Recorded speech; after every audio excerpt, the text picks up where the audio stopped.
Hi, I'm Brad Teare, and today I'm going to rework this painting right here. This is a nice example of getting the greens too gray. I've made some other mistakes. I've glazed the sky too yellow and that sort of thing, but basically what could have been a really nice, beautiful green has gone really gray and the whole painting has turned flat. So I'm going to oil this up, and then I'm going to mix up some colors, some new greens using my new palette, and see if I can't get this to start working a little bit better.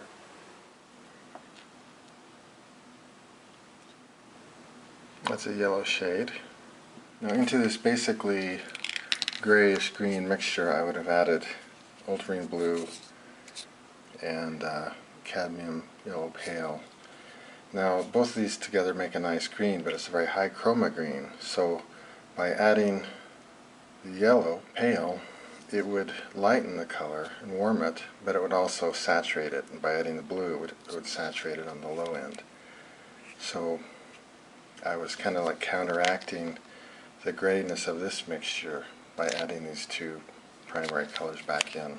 A better idea is to mix a purple, in this case a dioxazine purple, into the shadows, and into the warms mix this cadmium yellow deep, which is a very orange yellow. Now both of these have a lot of red in them, so when I add these to warm or cool, I'm effectively adding red into the color and maintaining my gray quality.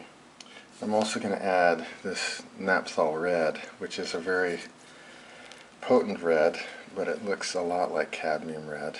It doesn't gray down as much, so you have to be a little bit more careful with it. But it's a great red to add to the lights because, as you can see, it's very high value and will gray down the light green without dropping the value too far.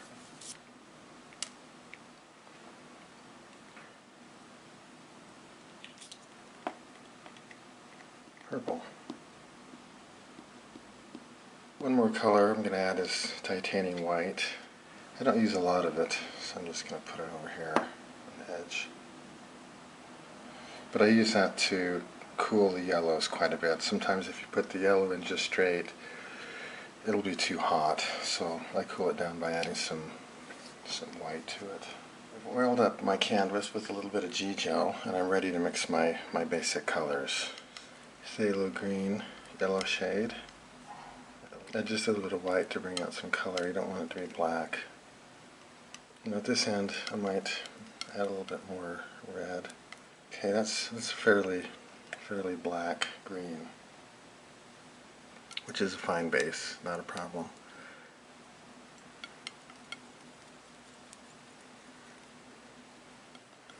That's a pretty nice neutral light green.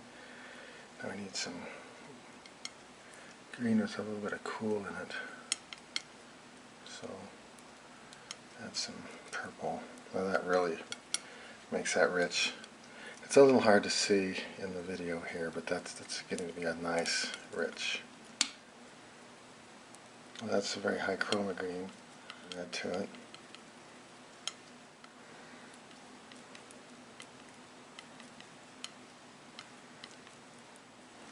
Tend to cool the shadows down a little bit more with the alizarin than with the naphthol red. One thing people often do is add way too much light to their greens. So you've got to keep your greens pretty dark. I'm starting to overmix just a little bit here. These colors are about right to start. These might be a little bit too light in value, but we'll see when I put it on. Now if it is, I'll just blend some of this darker color into it, or pick out some color from different areas. Basically what I'm going to start doing here is just swipe some color onto my palette knife and get on my brush and start painting it.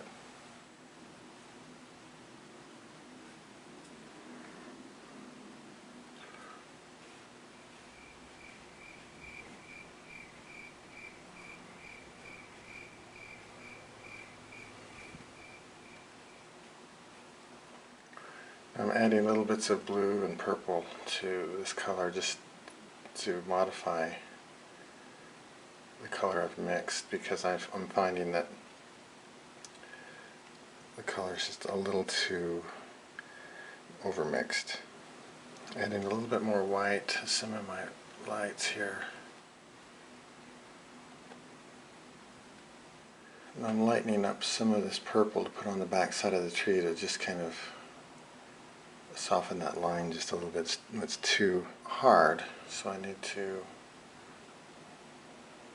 soften the line by lightening the color. I like that grayish green over there, so I'm going to try to restate a little bit of that. I'm going to add just a little bit of color into the sky and add some tree holes. And I'm going to add just a little bit of radiant turquoise.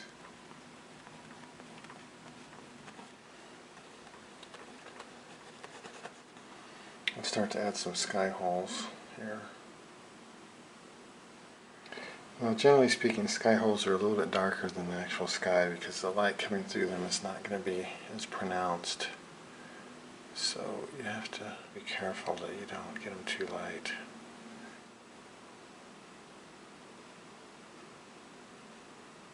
This is a good opportunity to lighten up the back side of some of your trees to soften those edges just a little bit too.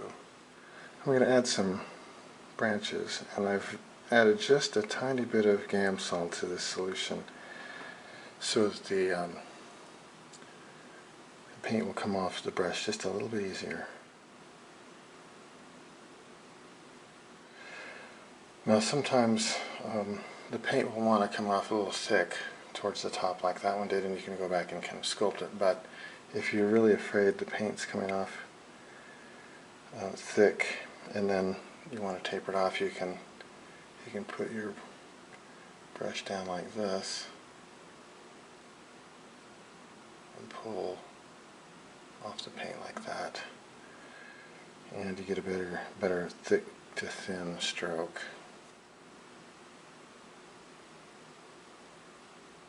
I've kind of overdone it a little bit, so I'm going to go back in and take out a few strokes after I get the basic gestalt in. Quite a few of the strokes are way too fat, so I need to thin those down.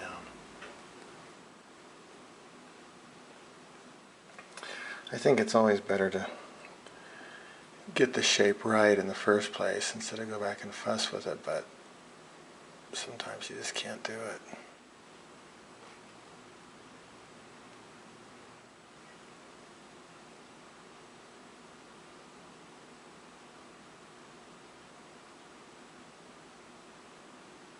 Well, that's basically it. I think it looks improved. There's a few areas I might go back in and add a little bit of color to, like right over here.